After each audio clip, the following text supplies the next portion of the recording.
Hey guys, how's it going? Welcome back to another video. Welcome back to another episode of me on Touchline. This is the post-game week show for game week 29. I'm telling you, this is one of the best weeks ever, or rather, thus far, the best week I've had in terms of predictions, which is absolutely crazy in my opinion. But yeah, obviously, let's drop a like on the video, guys. Have enjoyed this series so far, and of course, subscribe if you're new around here, and of course, get discussing in the comments down below how you guys felt, how game week 29 went, of course, in the EFL Cup final, which we'll go through at the very end of this video. So now, obviously, looking at the Premier League table, apart from Palace and Newcastle, now everyone has played 29 games. I think, in general, things are starting to shape up, obviously. And I think Nottingham Forest third place, it looks like it's starting to get back to them. And in fact, they could even fight for second if Arsenal continue to unfortunately drop some level of points moving forward. But ultimately, I think, as I said, the title race is obviously pretty much over ever since the beginning. But ultimately, at least, from fourth all the way down to 10th, they're separated by 5 points. So it's still pretty difficult to see ultimately, who gets into the top four by the end of the season. Obviously, if Newcastle win their game against Palace, they will find themselves on 50 points. And, they will leapfrog both City and Chelsea. And obviously, they then find themselves in the top four. But of course, with Newcastle's triumph in the League Cup, they are pretty much already secured Europa League, in my opinion. If I'm not wrong, I think that's how it works. I'm not sure if they've changed it this year, but I'm quite sure, European football is secure for them this year.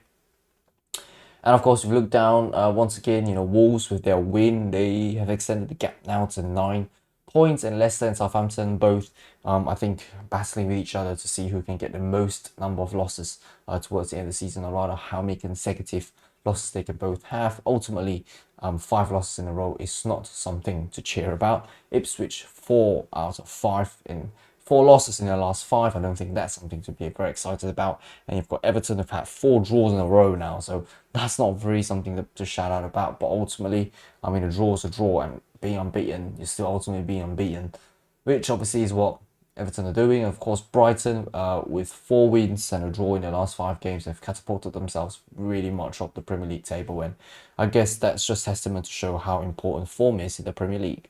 Obviously, with the Golden Boot, Mohamed Salah obviously didn't even play the weekend, so in the Premier League, so he doesn't obviously increase his, goals tally. Haaland did score against Brighton, so he found also 21 goals. Isak didn't play either, so still 19. Wooden and Mbeumo 18, 15 respectively. As for the assists, nothing has changed, except Bruno Fernandes climbing up the assist chart. He's actually level with Son on 9. So as I've said, this was a remarkable weekend when it comes to predictions. First of all, I finally managed to break the 5 out of 10. Thus far, it's 6 out of 9. Obviously, Newcastle and Palace, they are yet to play. But I think what's more interesting is I've somehow, after the 6 I've predicted the outcome, I've managed to predict 3 exactly right. So Southampton, Wolves, Ipswich Forest, and Man City, Brighton. This is obviously not in the cards. And, I think a lot of things I've said, if you watch back in the previous video, it sounded like it genuinely happened in the game itself. And obviously predictions don't come easily, and to get a prediction right is obviously not easy either. So it's clearly a one-off, but I think it's just something to give myself the pat on the back, and I think, to just have a little bit of fun ultimately. But if you have a look at the results here, obviously Villa and Liverpool, we don't need to talk about that. They've really played the game long ago, so 2-2 draw for them. Newcastle Palace obviously yet to play.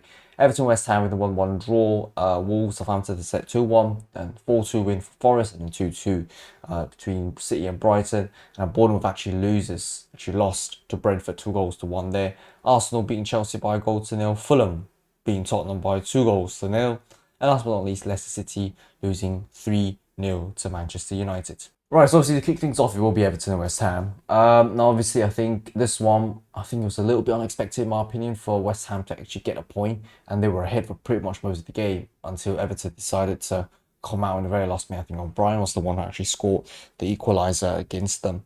Ultimately, I think maybe it wasn't necessarily a very, very convincing performance from Everton, and I think they've had some level of chances, obviously, but ultimately, I think, West Ham probably could have tried a little bit harder when it comes to trying to secure the win, ultimately to concede the goal in such a last minute. I don't think it's exactly very positive moving forward for them. Again, the wild card is still the wild card. This is ridiculous how West Ham's form has been so up and down. It's so unpredictable going to every single game. But as I said, I think Everton, obviously, to a certain extent, I think it was an off day for them. And, if I think they, on a very good day, ultimately, I believe Everton should be winning this one. But it is what it is. It's a 1-1 draw ultimately. I'm just happy to pick up a point. Really a good as a part, to be honest. So, yep, that's what happened.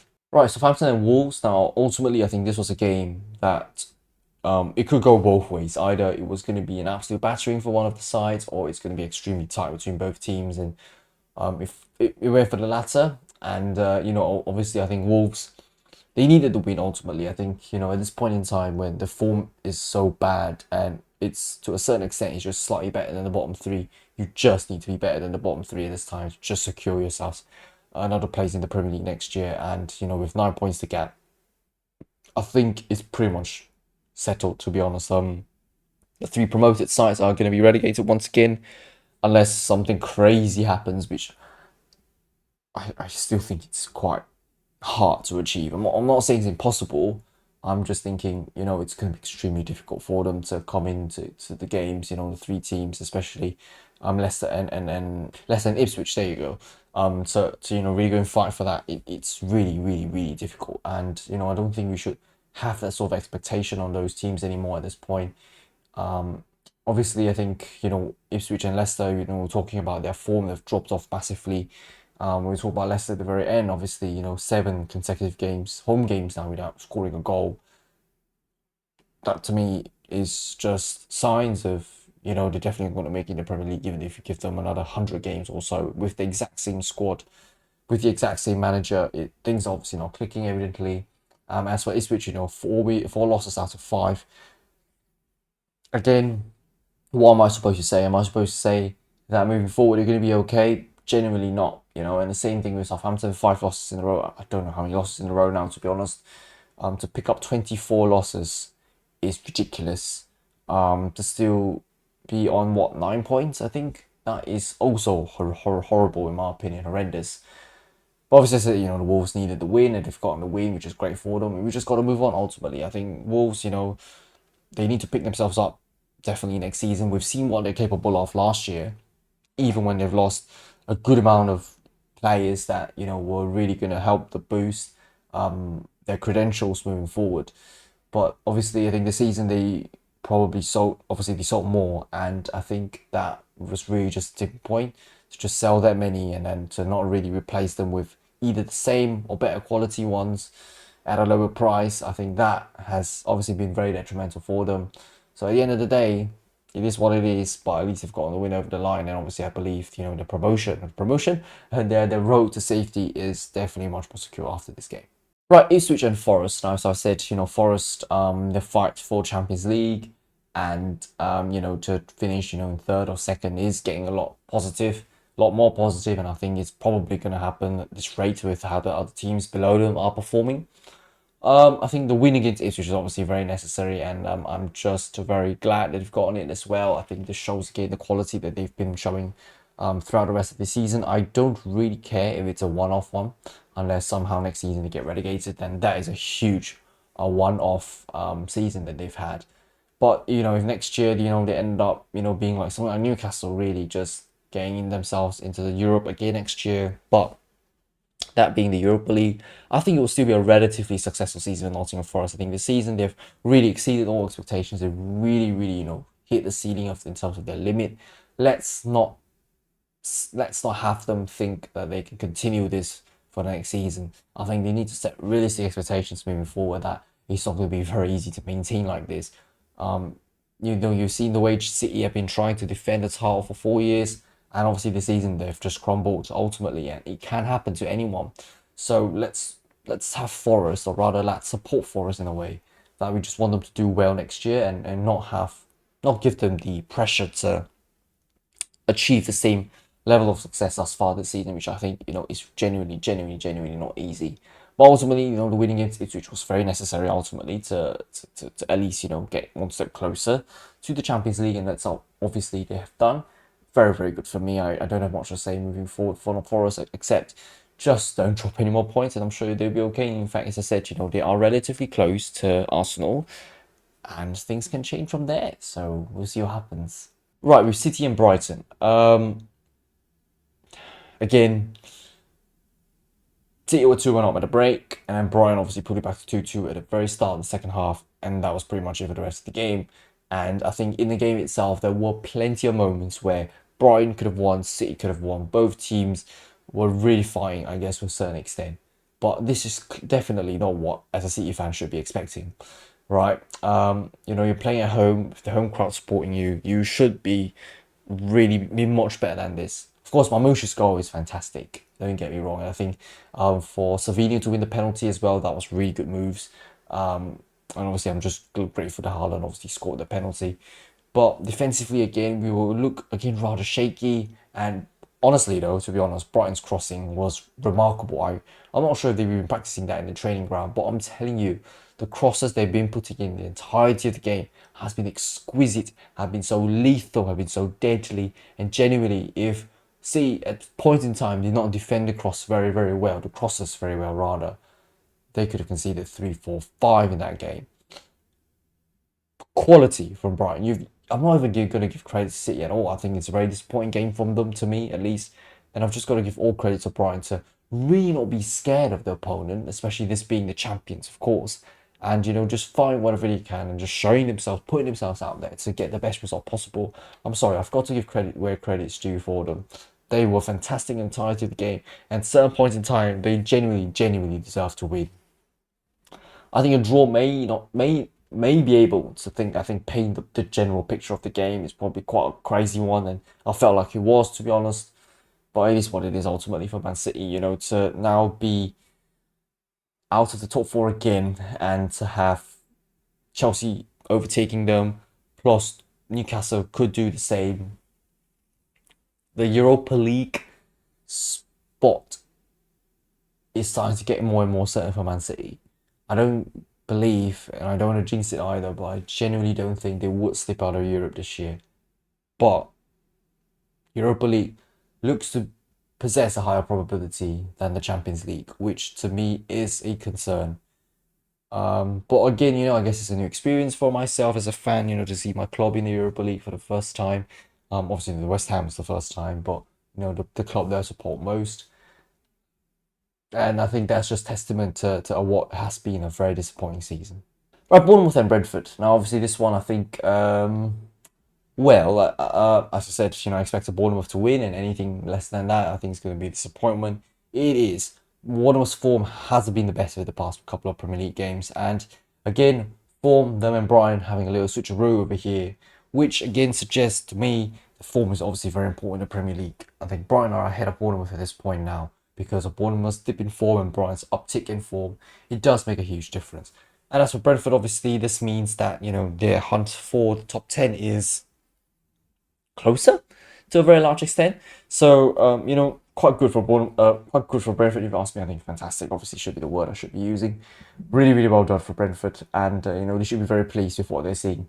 So, but for Bournemouth, I mean, obviously, huge disappointment from them, and I guess you probably should have expected better considering how they've been playing for the entirety of the season so far. But obviously, that hasn't happened, and yeah, it is what it is ultimately. I don't think there's much to talk about this game. I think it was meant to be a very tight one anyways. It's just that Brentford coming up on top is not necessarily something that I would have fully expected. Right, Arsenal and Chelsea. Arsenal just needed the win, to be honest, and they've gotten the win clearly.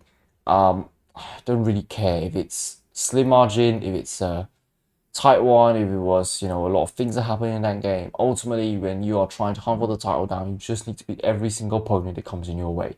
And I'm just glad that they've managed to beat Chelsea. Because if I were to see Arsenal slipping again massively, it's a huge problem for the club. And I think Arteta really needs to consider what he wants to do moving forward. I'm not saying sack Arteta because I think he has been an okay manager at Arsenal. I think he has developed stability at the club for sure. I mean, obviously, a lot of people, a lot of fans, they just look at trophies as an indicator of how a manager has done. But then what about the lower teams? We can't use trophies to dictate how well they've done in the season. We look at where they finished in the league table. Of course, ultimately, Arsenal should be a team that should be winning a lot of titles. But it is what it is ultimately. I think there are still things that, they're still not good at. And, because of the very good nature of bottling, just like Tottenham, it is what it is ultimately for them. And, as long as I said, yes, caused more problems for them than they expected for the season. And ultimately, with Liverpool being fantastic, it is what it is on that one. So I think it's important that they've won, and I think from City's perspective, they probably just will be absolutely grateful that Chelsea have lost, because then Chelsea doesn't really extend the gap over them, which is great, right? So win-win situation, I guess, for Arsenal City for this instant, but ultimately, yeah, Arsenal just needs to continue to win. I just don't see them winning the league anymore this year, but at least they have many wins on the board, which I'm sure is clearly what's vital for them anyways, because they know that Nottingham Forest is probably going to push them to the very end at this rate. Right, Fulham and Tottenham. I don't even want to talk about it, because ultimately Tottenham again another bunch of bottlers. I predicted 2-1 win because I just know how difficult Craven Cottage is to play, and I'm surprised ultimately that Tottenham didn't even manage to score a goal. A clean sheet for Fulham is great for them, obviously, and I'm sure Marco Silva will be very pleased to see the performance of his team, and I think I'm very pleased as well to see the way Fulham perform in that game. But it is what it is. I said ultimately, Tottenham just on the receiving end of another defeat. Again, Jeff form has been absolutely inconsistent this year. And I think injuries aren't necessarily costing them that much at the moment. I could be wrong. But, to lose against Fulham in this manner, it's not very good. A loss, as I said, is predicted, right? Was predicted. And I predicted 2-1. 2-0 to me just seems that, yeah, Tottenham were just not very good in that game. And definitely they weren't good in that game. Right, to wrap things off for this week for the Premier League, and obviously Leicester losing 3-0 to Manchester United, and I think I've said enough about Leicester in that, to lose 7 consecutive home games without scoring a goal, that in itself is ridiculous. And obviously Manchester United, I think this game shows that they can still win games to a good extent. Obviously Højlund, 22 game goal drought has come to an end. I think, can't remember the exact number, but it doesn't really matter from me. Ultimately, Manchester United fans are probably going to be very ecstatic, almost as if they won the Premier League. But obviously, the win is a win, and I think that's clearly what they needed moving forward, and that's what they've got. So, imagine if they lost to Leicester, that would have been absolutely horrific as well for them. But as I said, they've got the win. Happy days for Manchester United. Leicester City, I'm sorry, but the amount of confidence and the amount of hope they've had for them at the start of the season, it has absolutely dwindled at this point, if you're not able to tell. Now, obviously, Liverpool and Newcastle, I predicted the outcome exactly right, and Newcastle actually did win. And of course, they've won by 2-1. And Newcastle were brilliant in that game, to be honest, from the first minute to the very end, albeit, they've conceded a last minute goal. They were fantastic throughout the entirety of the game. Newcastle were ultimately, in my opinion, deserved victors of this EFL Cup, or at least for this game. They've shown ultimately what they can do, and I'm absolutely ecstatic for them. And Liverpool, is it disappointing? Yes, ultimately, within the space of a month, they've been knocked out of 3 competitions. Obviously, first the FA Cup, and then after that the Champions League, and now the EFL Cup, which means ultimately they can only win one season, one trophy, which is the Premier League trophy. Of course, ultimately the Premier League trophy is the biggest trophy amongst all 4. But one can argue that the quality of the squad they've been having this year, it's relatively disappointing, to be honest. And I think this has probably alluded to the fact that Arne Slot has not been really rotating his players a lot. He tends to use the same set of players week in, week out. And to a certain extent, obviously, fatigue could get to the players because of the need for them to constantly perform. And obviously, we're exerting a lot of things, even in matches or even in training grounds, I'm sure. And I think that's something Slot needs to change, because he is a great foundation at the club. But he's using the same foundation again and again and again. He's not necessarily utilising some of the youth players, not necessarily utilising some of the fringe players on the bench, which I think could have genuinely changed the complexity of this game had he had ultimately a team that could really give you their all. Because ultimately in this game, maybe to a certain extent, as I said, fatigue got to some of the players, the amount of ethics, the work ethics that they put in is too much for them. Maybe the work rate that has to be done maybe has been too much for them over the past couple of games, and to a certain extent they've been getting tired. I'm not finding excuses for Liverpool. I'm just saying that things could probably have changed. But regardless, it is what it is, and I'm just so happy for Newcastle to finally won their first trophy in like 55 years. So 75 years. The last time was 55, I think. Yeah, I think I'm getting the numbers right. I hope I'm getting my numbers right. But it doesn't really matter, to be honest. I think ultimately they should be absolutely pleased that they've won a trophy at last. And, testament to what Eddie Howe has done at the club. He has been sensational for them. And you know, ever since he stepped in, even with the money, they've not really used much about it, to be honest. It's just a takeover in general, but they've not used much of the money, and they've made use of it ultimately, you know, whatever they have. And Eddie Howe, props to him for absolutely managing his club extremely well. Hopefully, you know, for the rest of the Premier League season, they do perform well. And of course, not sneaking the top four and steal Man City's fourth place. But yeah, that'll be it, guys. Thank you very much for watching. Hopefully, you know, you really enjoyed this one, and I've definitely enjoyed this week, especially with the predictions. But yeah, drop a like if you guys have enjoyed this one. Of course, subscribe if you're new around here. Get discussing in the comments down below how you guys have felt the game week just went, as well as the EFL Cup final. But now, there should be international breaks moving forward, and I'll see you guys in like a week or two at this rate. But yeah, thank you very much for watching this one. I'll see you guys next time. Until then, goodbye.